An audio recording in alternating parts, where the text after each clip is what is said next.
지난 시간에는 신천지가 요한계시록을 어떻게 해석하는지, 어떻게 접근하는지에 대해서 결합적인 중요한 세 가지 부분을 살펴보았었습니다. 다시 서론을 한번 점검해보고 들어가도록 합니다. 서론이 요한계시록 서론이 어떻게 구성이 되어 있는지 아는 것이 참 중요합니다. 첫째는 책의 제목은 무엇인가, 또 둘째는 책의 저자는 누구이고 또 독자는 누구인가, 책의 기원과 조술 배경은 무엇인가, 책의 내용과 특징은 무엇인가, 또 책의 핵심 주제는 무엇인가. 이것이 바로 서론에 기록되어 있는 내용입니다. 1절을 보면 가장 첫 번째 나오는 말이 예수 그리스도의 계시라는 말씀입니다. 요즘 책은 표지가 있고 표지의 제목이 있지만 고대의 책들은 두루마리 형태였기 때문에 표지가 없었습니다. 그래서 두루마리의 책들은 책 제목을 주로 책의 첫 머리에 붙였습니다. 첫 장, 첫 줄에 책 제목을 쓰는 겁니다. 그래서 요한계시록의 첫 머리에 나온 예수 그리스도의 계시라라는 말은 요한계시록의 제목과 같습니다.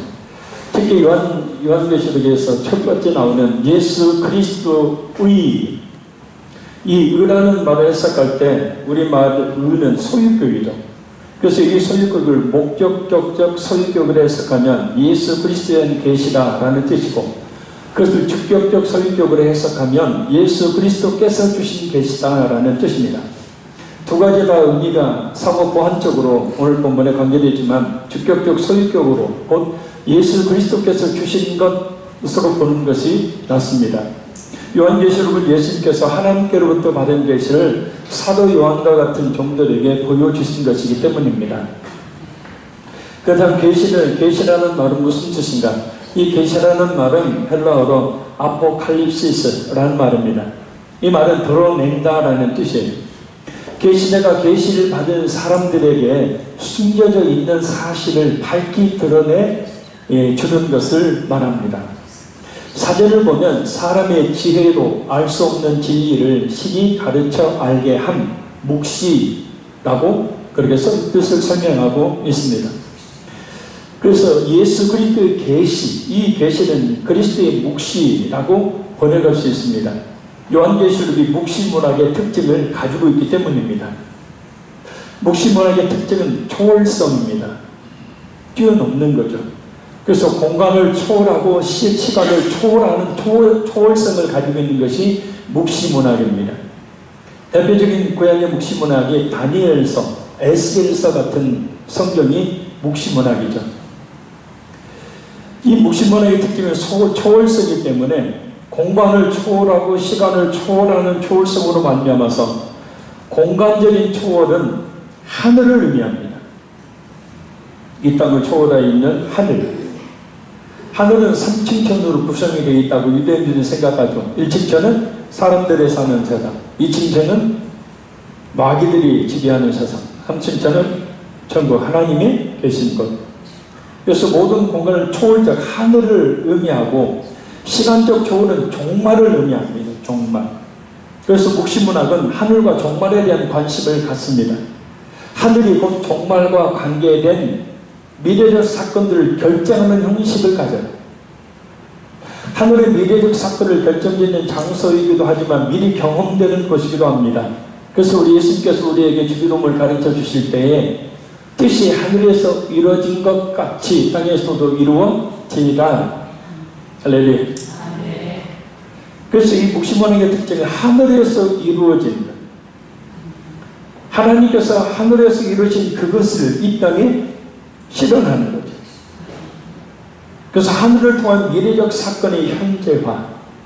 이것이 요한계시록 메시지의 뼈대를 이루고 있는 묵시문학적 특징입니다.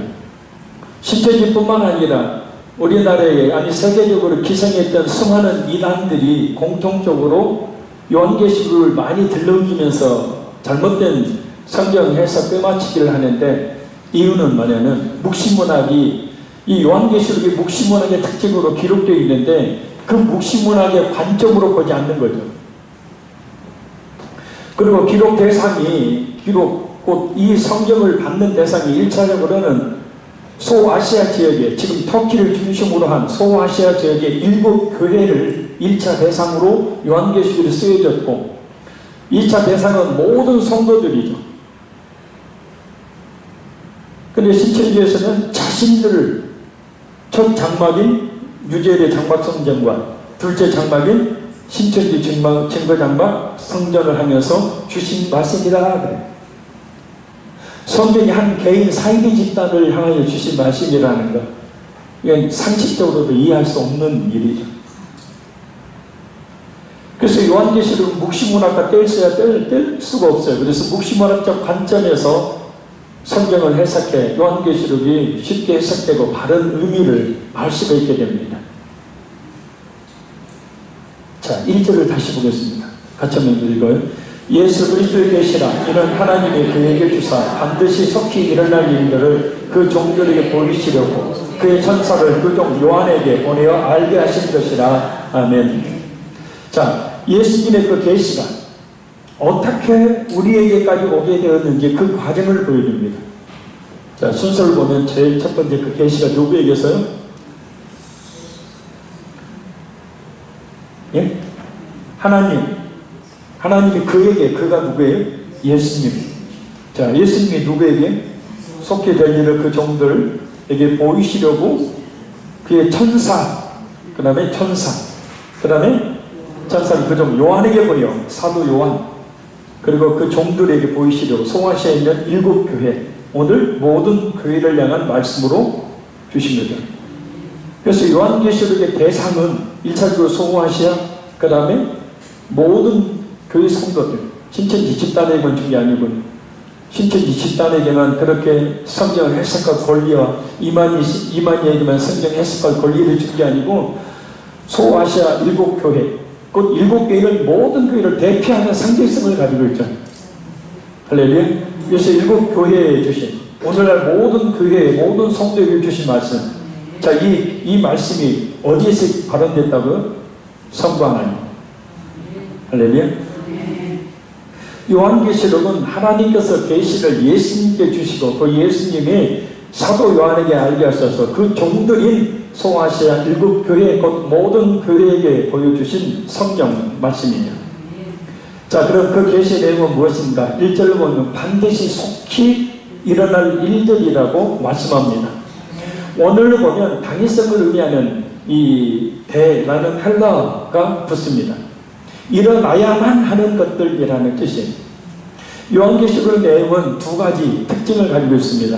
하나는 반드시 일어날 일들과 그리고 두 번째는 속히 일어날 일들입니다. 사람들이 제일 알고 싶어하는 것은 미래에 대한 일들입니다. 우리나라에만 해도 미래를 알려준다고 하는 무속인이 수십만 명이나 되고 세계의 미래를 연구하는 연구소가 수만 개가 넘는다고 합니다. 요즘처럼 불확실한 시대를 사는 사람들은 더욱 미래에 대한 관심을 갖게 됩니다. 그러나 사람들이 알려주는 미래는 불확실할 뿐입니다. 미래학자인 엘빈 토플러도 미래에 대한 예측에 대해서 단지 예측일 뿐 100% 믿어서는 안 된다라고 했습니다. 왜냐? 미래는 인간의 영역이 아닌 하나님만 아시는 영역이기 때문입니다. 오늘 설교로 내일 일을 염려하지 말라.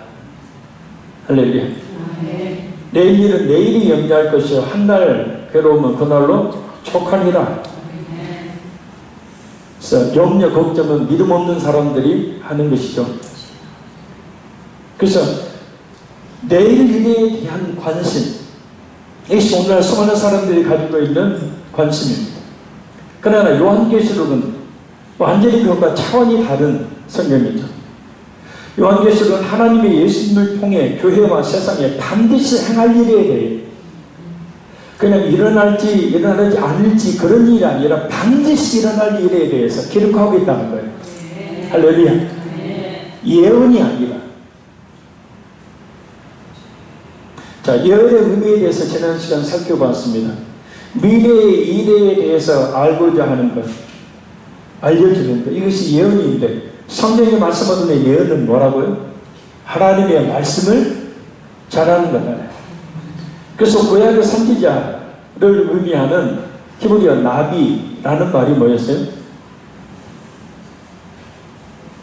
대언자. 하나님의 대신 전하는 사람들. 신약의 선지자를 의미하는 프로페트 역시도 마찬가지였습니다. 하나님 앞에서 그러니까 예언이란 하나님 앞에서 하나님이 주신 말씀을 전하는 게 예언이에요. 아멘? 한 사람의 개인의 앞날을 점치듯이 이럴 것이다 저럴 것이다 이렇게 추측하는 것은 그 성경이 말하고 있는 예언하고 전혀 달라요. 요한계시록은 그렇게 미래에 일어날지 일어나지 않을지 그런 예언적인 얘기가 아니라 반드시 일어날 일, 하나님이 반드시 일으키실 일에 대한 말씀이라는 뜻이에요. 할렐루야. 또한 요한계시록은 속히 될 일에 대한 기록입니다. 22장 7절 한번 봅니다. 22장 7절.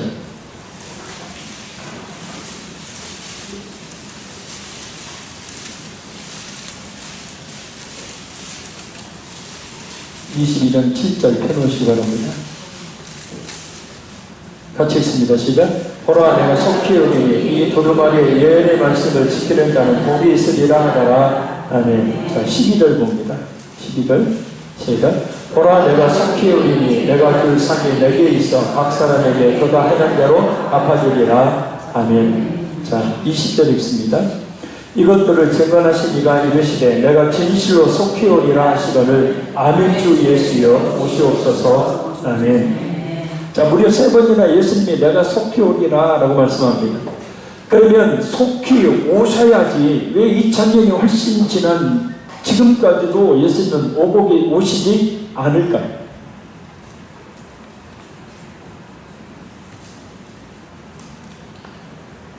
그것은 속히라는 말의 의미를 성경적으로 제대로 우리가 이해하지 못하기 때문에 여기서 속히라는 말은 몇 년 후나 몇 시간과 같은 물리적인 어떤 시간, 우리가 생각하는 시간을 말하는 개념이 아닙니다. 이 속히라는 말을 이해하려면 사도 요한이 요한계시록을 쓰면서 인용했던 구약의 다니엘 2장 28절을 살펴봐야 합니다. 자, 우리 다니엘 2장 28절 봅니다. 다니엘 2장 28절.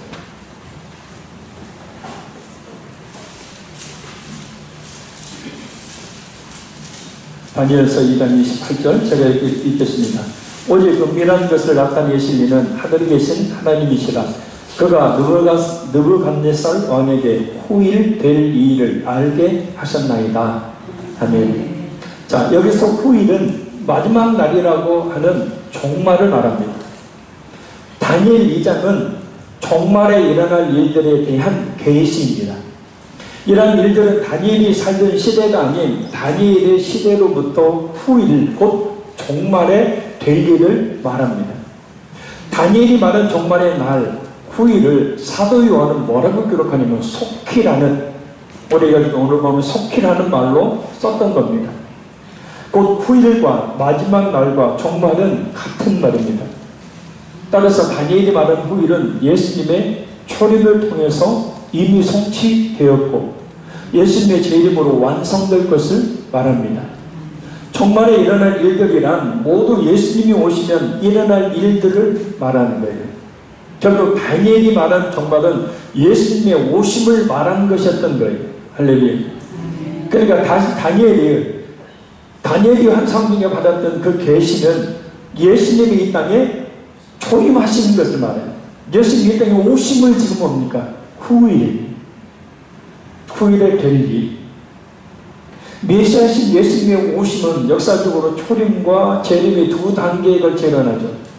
그래서 예수님의 초림과 재림 사이의 모든 기간을 신약성경은 종말이라고 부릅니다. 자, 그래서 우리는 지금 어느 시대에 살고 있어요? 종말의 시대에 살고 있다. 할렐루야.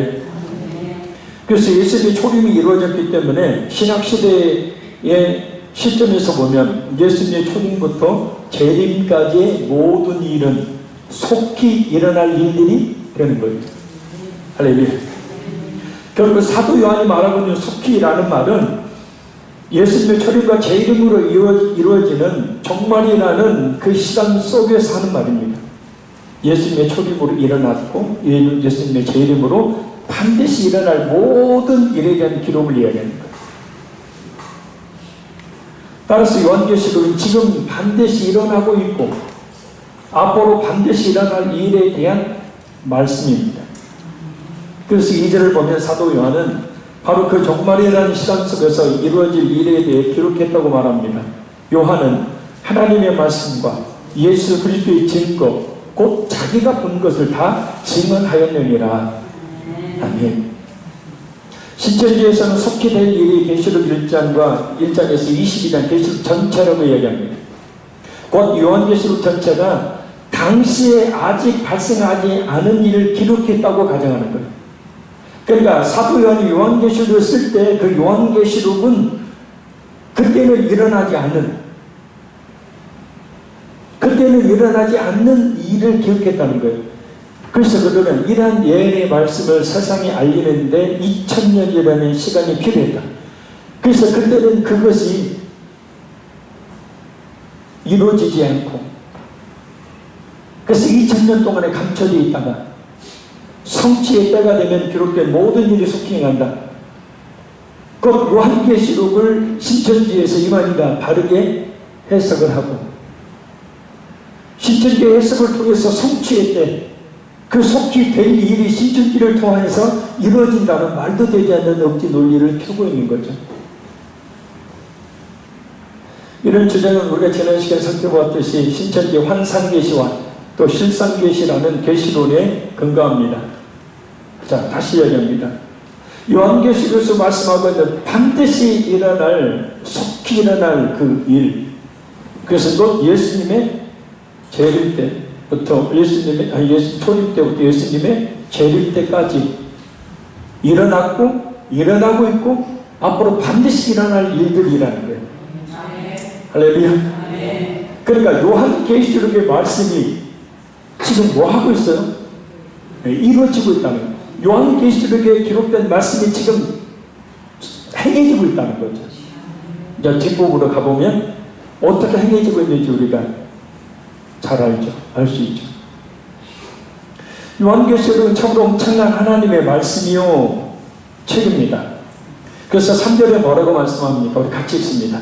이 예언의 말씀을 읽는 자와 듣는 자와 그 가운데 기록한 것을 지키는 자는 복이 있나니 때가 가까움이라. 아멘. 특별히 여기서 요한계시록을 읽는 자라는 말은 개인적으로 눈으로 혼자 성경 읽듯이 읽는 것을 말하는 것이 아닙니다. 공적 예배 시간에 성경을 봉독하는 것을 말해요. 유대인들의 회당에서는 보통 절기 때 5명의 성경 봉독자가 있었습니다. 잘 들으셔야 합니다. 속죄일에는, 대속죄일에는 6명, 안식일에는 무려 7명의 성경 봉독자가 있었습니다. 초대교회에도 유대인 회당 예배를 본받아서 예배 시간마다 성경 봉독이 있었습니다. 그래서 원래 우리가 하나님께 바른 그런 예배를 드리려면 어떻게 해야 되냐면 크게 4가지 예전으로 나눠서 예배를 드려야 되는 게 맞아요. 첫째는 임내 예전입니다.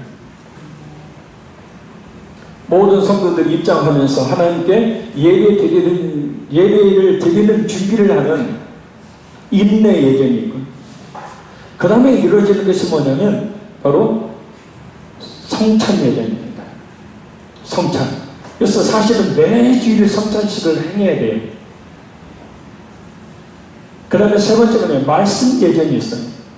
자, 이 말씀 예전 때, 이 세 번째 말씀 예전 때 뭐 하냐면요, 성경 3명의 성경 봉독자가 나옵니다. 그래서 첫 번째는 구약의 선지서를 한 장을 읽어요. 한 사람이 나와서. 그 다음에 두 번째는 요한복음, 그 사복음서 중에 한 장을 또 봉독자가 나와서 읽습니다. 또 그 다음에 신학의 선지서를, 또 서신서를 또 한 사람이 나와서 성경을 읽습니다. 그리고 나서 원래는 설교 본문이 1년 52주 설교 본문이 딱 정해져 있어요. 그래서 그 설교 본문을 정해놓고 본문을 가지고 성경 본문을 가지고 설교를 하고 난 뒤에 뭐 하냐면 그때 사도신경을 그때 고백하는 거예요. 원래 예배 시작할 때 사도신경 고백하는 게 아니고 말씀을 듣고 그 말씀 앞에서 내가 하나님 앞에서 이런 신앙을 내가 고백합니다 라는 의미로 사도신경을 고백했어요. 사도신경은 외우는 게 아니에요. 뭔 사도신경 이렇게 막 천천히 목사님은 외워요. 후다닥 외워버리지. 사도신경은 외우는 게 아니라 내 신앙을 고백하는 거예요. 그래서 한마디 한마디 할 때마다 내 마음을 다해서 믿음을 다해서 고백해야 돼. 사도신경.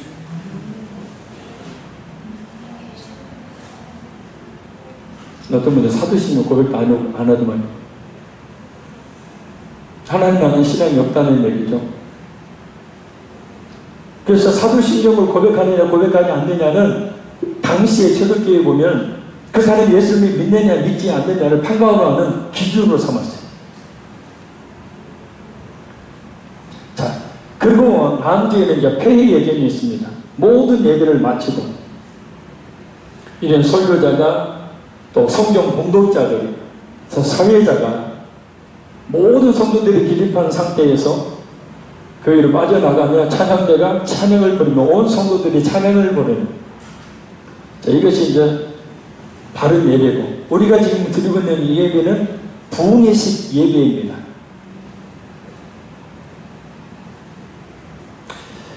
자, 그래서 제가 이제 점점 예배를 좀 회복하고자 막 일어서라고 성경 읽을 때도 일어서고 찬송 부를 때도 일어서고 헌금할 때도 일어서고 하니까 왜 그래?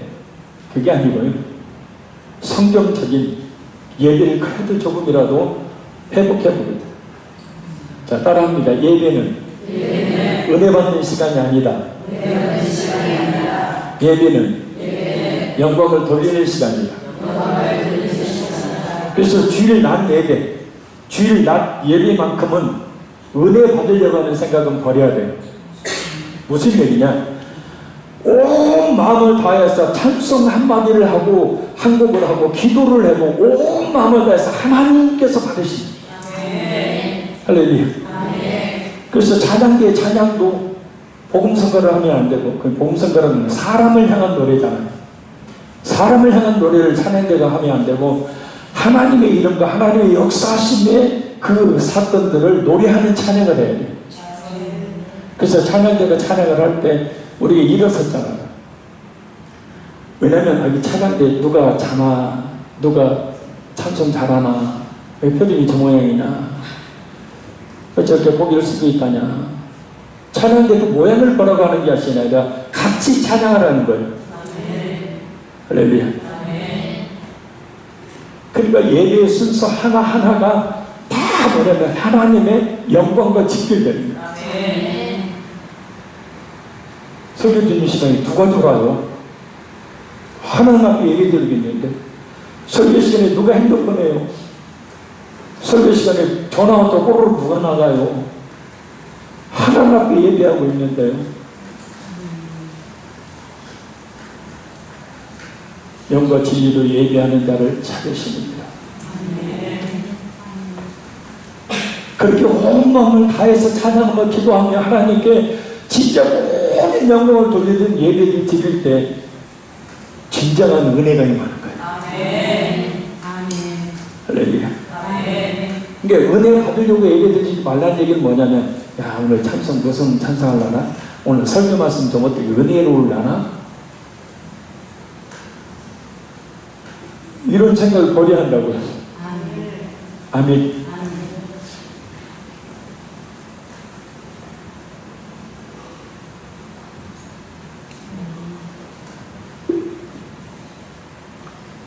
제가 지금 이상 이야기 하는 게 아니고요. 원래 예배에 대해서 이야기를 하고 있습니다. 자, 그래서 요한계시록은 초대교회 예배시 공적으로 낭독되도록 만들어진 책입니다. 그래서 우리 이제 허나 지사님 강단에 올라와서 성경 공독하게 하죠. 성경은 읽는 사람이 따로 있다면 그게 아니에요. 봉독자가 다 따로 있습니다. 성경 봉독자는 일주일 내내 성경 본문을 가지고 기도하고 그 본문의 성경 본문 한 자를 틀리지 않도록 모든 성도들이 읽어줘야 하니까요. 지금은 다 성경이 있지만은 당시에는 성경이 없었잖아요. 대부분.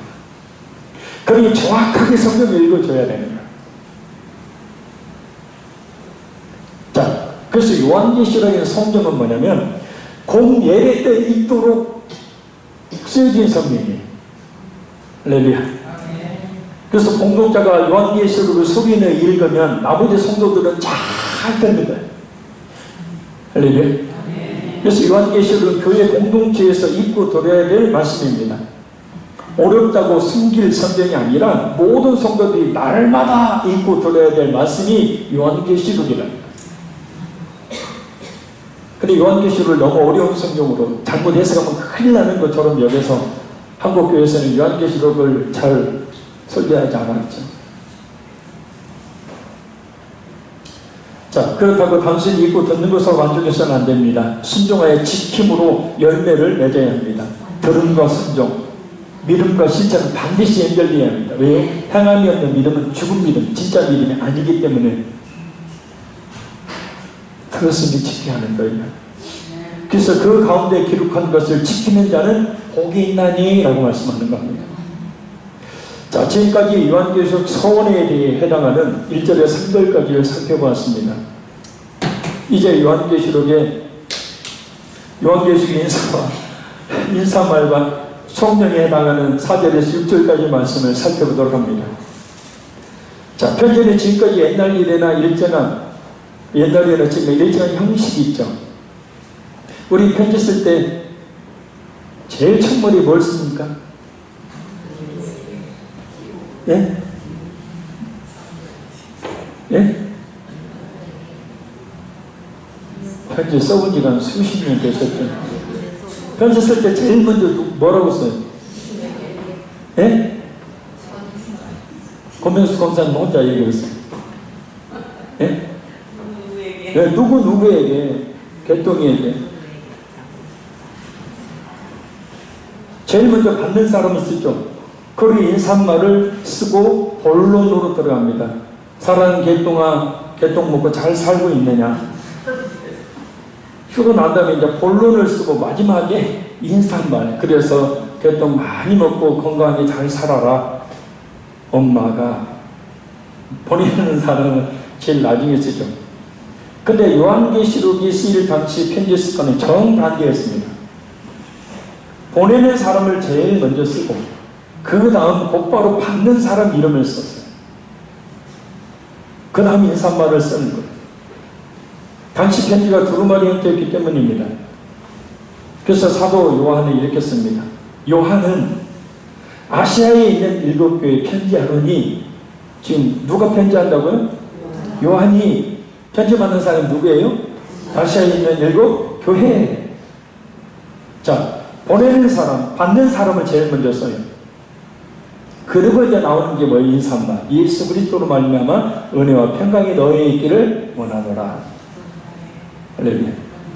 자, 사도 요한이 왜 은혜와 평강이 너희에 있기를 원하노라 라는 인사를 했을까요? 우리나라 사람들이 인사할 때, 지금은 별로 그랬으면 못 들어봤습니다만 이전에는 어렸을 때 많이 들어봐요. 식사하셨어요? 그렇게 인사를 했잖아요.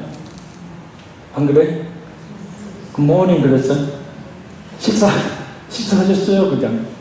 자, 이 인사말에는 우리나라 사람들의 배고팠던 과거와 배부르고 안정된 삶을 살기를 원하는 뜻이 담겨 있다고 합니다.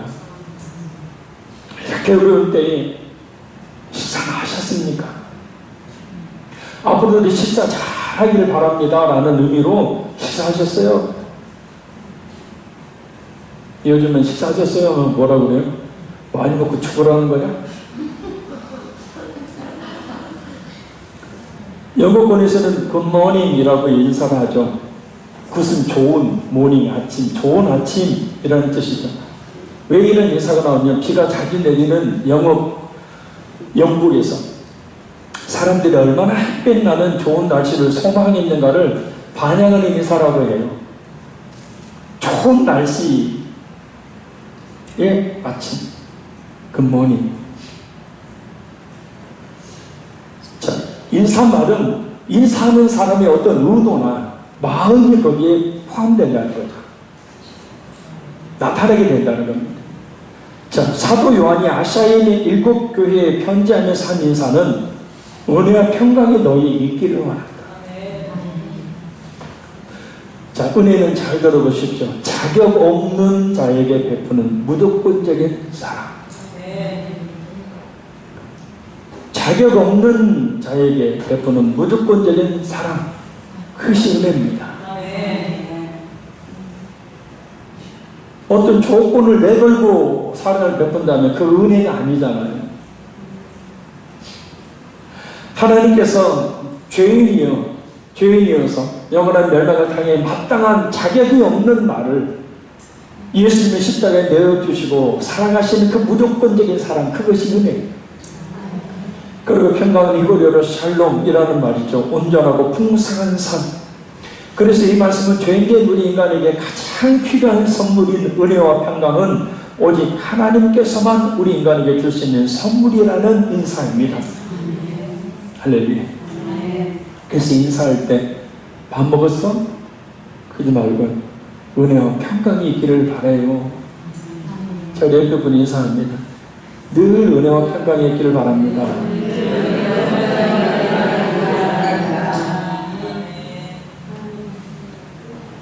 그래서 4, 5절을 보면 이 은혜와 평강이 성부, 성자, 성령 삼위 하나님으로부터 온다는 사실을 말씀합니다.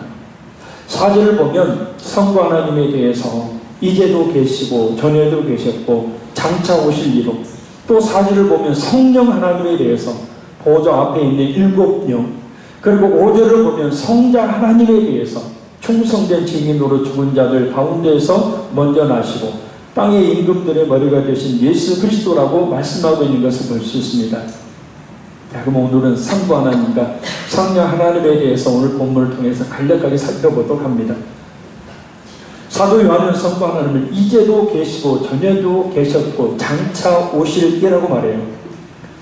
하나님은 출애굽 당시 모세에게 출애굽 3장 14절을 보면 하나님 자신의 거룩한 이름을 여호와 곧 스스로 있는 자라고 계시해 주셨습니다. 여호와라는 말을 이스라엘 백성들은 감히 하나님의 이름을 어떻게 보면 쓸 수 없다. 아도나이라는 말로 바꿔서 씁니다. 스스로 있는 자라는 말은 스스로 계신 자 여호와 하나님은 영원히 존재하시면서 아브라함과 언약을 맺으시고 그 언약을 지키시기 위해 역사 속에서 구체적으로 활동하시면서 이스라엘 백성을 애굽에서 해방시켜 가나안 땅을 선물로 주신 하나님이라는 의미입니다. 쉽게 말하면 이스라엘 역사의 주관자가 하나님, 모든 인류의 주관자, 저와 여러분의 주관자가 누구냐면 하나님이시라는 뜻이에요. 스스로 모든 일을 계획하시고 모든 일을 성취해 나가시고 모든 일들을 우리에게 적용시킨 분이시기 때문입니다. 사도 요한이 하나님을 이제도 계시고 전에도 계셨고 장차 오실 이유로 표현하고 있는 것은 그 하나님의 이름의 뜻을 풀어서 설명하는 겁니다. 어떤 의미일까요? 첫째는 하나님은 영원히 존재하신 분이라는 뜻입니다. 할렐루야. 이 말에는 과거, 현재, 미래의 세 가지 시대가 모두 포함되어 있어요. 자, 전에도 계셨고 과거에 계셨던 분들, 이제도 계시고 현재도 계시는 분입니다. 장차 오실 곧 미래에도 계실 분임을 의미합니다. 우리 인간은 시간의 한순간, 역사의 한순간에 존재할 수밖에 없는 유한한 존재예요. 채 100년을 살지 못하기 때문입니다. 그러나 하나님은 영원하신 분으로 이제도, 어제도 계시고 이제도 계시고 전에도 계시고 장차 오실 분인 겁니다. 그래서 우리가 영원하신 하나님을 찬양하는 거죠. 왜 하나님이 영원하셔야 됩니까? 왜 다른 종교의 교주를 믿고 다른 종교를 찾아서는 구원을 받지 못하는 겁니까? 그들은 사람이죠. 영원한 존재가 아니죠. 피조물에 불과한 존재들이죠. 할렐루야. 근데 하나님은 과거, 현재, 미래에 영원히 존재하실 분. 할렐루야. 그래서 우리의 죄가, 나의 과거, 현재, 미래의 죄가 모두 한꺼번에 십자가의 보혈의 피로 깨끗이 씻음받아 구원받는 것이고, 아멘. 과거에 살았던 사람들도 예수님을 믿고 구원받고, 현재에 살고 있는 사람들도 예수님을 구원받고, 앞으로 태어난 사람들 역시도 예수 믿고 구원받아요. 하나님은 어제도 오늘도 장차 오실 일로 미래로 계신, 하나님에게는 시간이 소용되지 않는 영원하신 분이시기 때문에 영원하신 하나님의 속죄의 효력이 어느 시대를 살든지 임하게 되어지고, 나의 과거, 현재, 미래의 모든 죄가 단번에 십자가에서 다 깨끗이 사함을 받았다. 그래서 하나님은 영원히 존재하신 분이신 거죠. 아멘. 신천지 이만희가 육체 영생을 부르짖죠. 육체에 있는 그대로 영원히 산다고. 곧 판가름 나겠죠. 죽는지 사는지. 하나님에게 안상홍도 죽지 않는다고, 죽어도 부활한다고 이야기했지만 지금까지도 부활도 못하고 저러고, 장결자가 대신 하나님 엄마가 돼갖고, 이제 신천지도 분명히 그럴 겁니다. 내연의 처인 김남이라는 만남 봉사단체 단장, 내연의 처잖아요. 부인 놔두고 버젓이 경기도 유원지에서 별장을 떠놓고 엉덩이 두드려가면서 같이 살고 있잖아요. 그런 사람을 따르고 있습니다.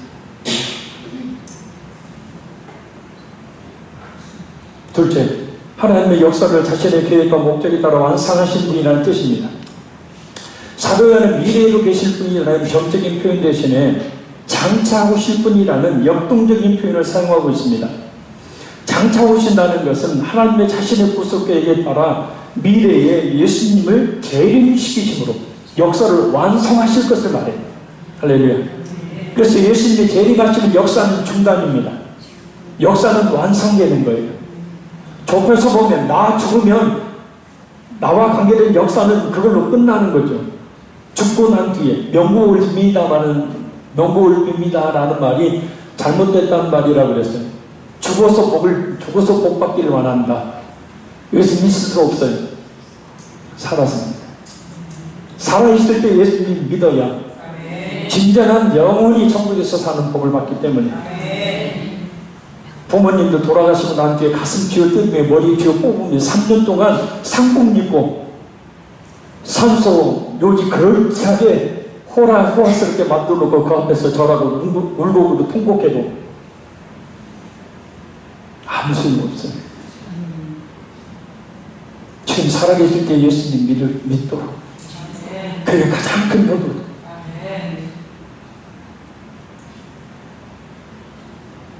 그래서 지금 예수님을 믿어야 합니다. 예수님이 재림하시게 되면 믿을 수 있는 기회를 놓치지 말아야 합니다. 제가 늘 강조하죠. 지금 살아있는 이유 중에 가장 중요한 이유는 구원받을 진실한 믿음을 가질 수 있도록 하나님이 기회를 주고 있는 것이다. 종교생활이 아니다. 우리의 눈으로 보면 세상의 권력자들이 역사를 주관하는 것처럼 보일 수 있습니다. 돈이 힘이 있고 권력 있는 자들이 역사를 주관하는 것처럼 보입니다. 그러나 역사의 참된 주관자는 하나님이십니다. 그리고 예수님의 재림 때 세상은 심판을 당하고 교회는 승리하게 됩니다.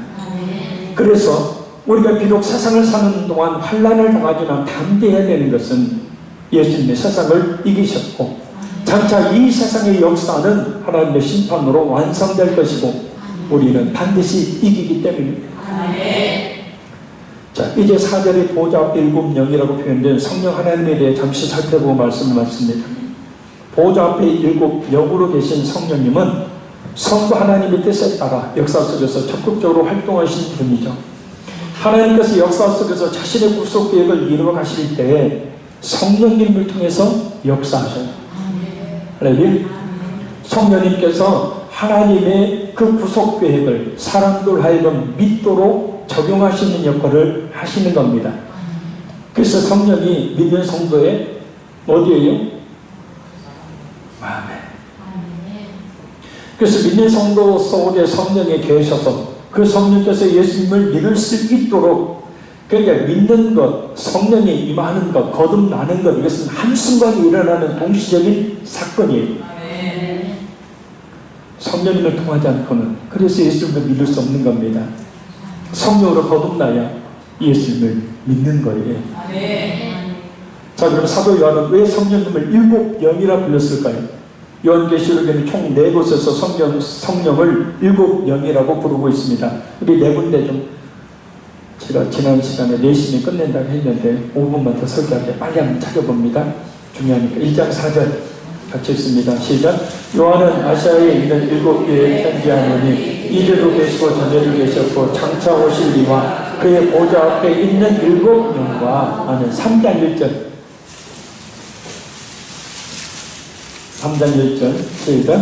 사대교회 사자에게 편지하라. 하나님의 7영과 7별을 가지신 이가 이르시되 내가 네 행위를 아노니 네가 살았다는 이름을 가졌으나 죽은 자로다. 아멘. 자, 4장 5절 4장 5절 보좌로부터 번개와 음성과 우레소리가 나고 보좌 앞에 큰 등불 7이 있으니 이는 하나님의 7영이라. 아멘. 한 군데 더 5장 6절 시작. 내가 또 보니 보좌와 네 생물과 장로들 사이에 한 어린 양이 서 있는데 일찍이 죽임을 당한 것 같더라. 그에게 7뿔과 7눈이 있으니 이 눈들은 온 땅에 보내심을 받은 하나님의 7영이더라. 아멘. 자, 4곳의 본문을 살펴본 7영을 4장 5절에서는 7등불이라고 말하고 있고 5장 6절에서는 7뿔과 7눈이라고 말하고 있습니다. 그런데 여기서 먼저 사도 요한이 성령님을 7영, 7등불, 7눈이라고 묘사하는 이유를 알려면 스가랴 4장의 배경을 알아야 합니다. 시간 관계상 제가 말씀드릴게요. 하나님은 스가랴에게 7개의 가지에 7개의 등잔을 가진 한 등대와 그 등대 좌우에 2개의 감람나무를 보여주십니다. 스가랴도 이것이 무엇을 말하는지 이해가 되지 않아서 스가랴 4장 4절과 11절 보면 하나님께 7등불을 가진 등대의 의미가 무엇인가요? 그리고 등잔대 좌우의 2 감람나무는 무슨 뜻인가요? 여쭤봅니다. 그래서 하나님은 10절 말씀을 통해 7등불은 온 세상에 두루 다니는 여호와의 눈이라고 하고 14절을 보면 2 감람나무를 기름 부음 받은 자 둘이니 온 세상의 주 안에서 서 있는 자라고 대답해 주십니다. 여기서 7등불과 7눈은 성령님을 의미하고 2 감람나무는 성령의 충만함을 받아서 성전 건축을 완성할 지도자인 당시의 스룹바벨과 대제사장 여호수아를 말합니다. 이 환상은 하나님의 지도자들에게 성령을 부으셔서 성전 건축을 완성하실 것을 말씀하는 내용입니다. 그래서 스가랴 4장 6절에 보면 이렇게 말씀하죠. 힘으로도 되지 아니하며 능으로도 되지 아니하고 오직 나의 영으로 되느니라. 사도 요한이 성령님을 보좌 앞에 7영이라고 말할 때는 바로 스가랴 4장에 나오는 환상을 적용하고 있는 겁니다. 곧 보좌에 앉으신 성부 하나님의 구속계획을 성취하실 때 보좌 앞에 7영 대신 성령님을 통해 이루신다는 것을 볼 수 있어요. 성부 하나님이 우리를 구원하시는 구속계획이 보좌 앞에 7영 대신 성령님을 통해서 우리에게 적용된다는 뜻입니다. 자, 근데 특별히 성령님에 대해서 7이라는 수를 쓴 것은 자, 신천지도 엉망으로 숫자를 계산하죠. 우리나라의 세계주 요한계시록 세미나 강의 역시 마찬가지로 엉망으로 숫자 계산하는데 자, 요한계시록의 직접적인 대상은 소아시아 7교회를 대부분 유대인, 개종한 유대인들이었죠. 그래서 그들이 이해하기 쉽게 7이라는 상징적인 수를 써요. 유대인들에게 있어서 묵시만행에서 7, 게마트리아 계산법이라는 숫자 계산법이 있습니다. 7은 완전, 충만, 전체를 의미하는 수예요. 할렐루야. 3이 뭐죠? 하늘의 수죠. 성부, 성자, 성령. 4가 뭐죠? 동서남북, 온 땅. 나중에 연기식을 살펴보겠습니다. 3과 4가 합한 7. 완전, 전체, 충만이라는 뜻이에요. 자, 그래서 성령님께 7이라는 수를 쓰는 이유는 뭐냐? 성령님께서 완전하신 하나님. 할렐루야. 성령님께서 온 우주와 온 세계 충만하신 하나님. 지금 이 자리에 사는 하나님이 계시죠? 믿습니까? 또한 소아시아 7교회, 교회가 모든 교회 전체를 말하듯이 성령께서 모든 전체 교회들의 역사하시는 분이라는 뜻이에요. 그래서 7이라는 수를 성령님 앞에 붙인 겁니다. 모든 교회 예수님의 구속의 계획을 적용시켜 믿게 하시는 분이 성령이시기 때문에. 할렐루야. 그래서 성령님께 완전한 하나님, 전체 교회 역사하시는 완전한 사역을 의미하는 7이라는 수를 쓰고 있는 겁니다. 근데 신천지에서는 7편 해가지고 막 그 신천지 장로들 나중에 또 이야기, 재밌는 이야기 많이 할게요. 자, 오늘 여기서 마치기로 하고 5절 말씀에 이야기하고 있는 성자 예수님에 대해서는 다음 시간에 살펴보고 결론적으로 말씀드리고, 요한계시록은 예수님의 사도 요한에게 감춰진 하나님의 구속 계획을 드러내 주시는 성경입니다. 곧 하나님이 예수님을 통해 교회와 세상에 반드시 행할 일과 예수님의 초림과 재림 사이에 그 종말에 일어날 일에 대해서 기록해 주신 책입니다. 그래서 요한계시록의 내용은 예수님이 초림 때부터 이루어졌고 지금도 이루어지고 있고 앞으로도 반드시 이루어지죠. 그래서 요한계시록은 어렵다고 숨겨야 되는 성경이 절대 아니고 모든 성도들이 반드시 알아야 될 성경. 할렐루야. 그래서 오직하면 공동 예배 때 요한계시록을 계속 읽으라고 얘기할 정도였습니다. 자격 없는 자에게 베푸시는 무조건적인 사랑의 은혜와 온전하고 풍성한 삶의 평강은 성부, 성자, 성령 삼위 하나님으로부터 옵니다. 성부 하나님은 이제도 계시고 전에도 계셨고 장차 오실 분이십니다. 성령 하나님은 보좌 앞에 있는 7영으로 완전하신 하나님이시며 모든 전체 교회 역사하신 하나님, 모든 우주 만물 가운데 충만하게 임하여 계신 하나님이십니다. 하나님은 영원히 존재하시는 분이십니다. 또한 역사를 자신의 계획과 목적에 따라 완성하시는 분이십니다.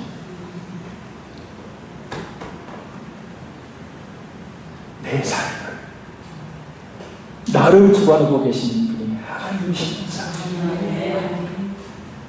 왜냐하면 참된 역사의 주관자는 하나님이십니다. 특별히 성령님에 대해서 7이라는 수를 쓴 것은 7이 완전, 충만, 전체를 말하듯이 성령께서 완전하신 하나님, 온 우주와 세계에 충만하신 하나님, 모든 전체의 교회 가운데 역사하시는 하나님. 그러니 지금도 우리가 의지해야 될 분은 바로 성령 하나님이십니다. 그러니 성령님의 역사하심으로 말미암아 참된 믿음을 갖는 우리 모든 성도들이 되시기를 바랍니다. 기도하겠습니다. 살리신 아버지 하나님, 짧은 시간 예수님께서 말씀하신 요한계시록의 소론의 내용을 살펴보았습니다.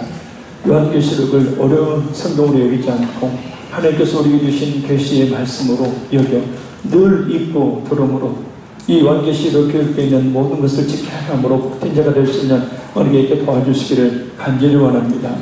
무엇보다 성부 하나님, 성자 예수님, 또 성령 하나님에 대한 바른 지식을 갖게 하여 주시고 그로 말미암아서 참된 믿음을 소유하여서 이 혼탁한 이 세계 속에서 바르게 바른 신앙을 견지해 나갈 수 있는 은혜가 우리 모든 성도들 가운데 있게 함께하여 주옵소서.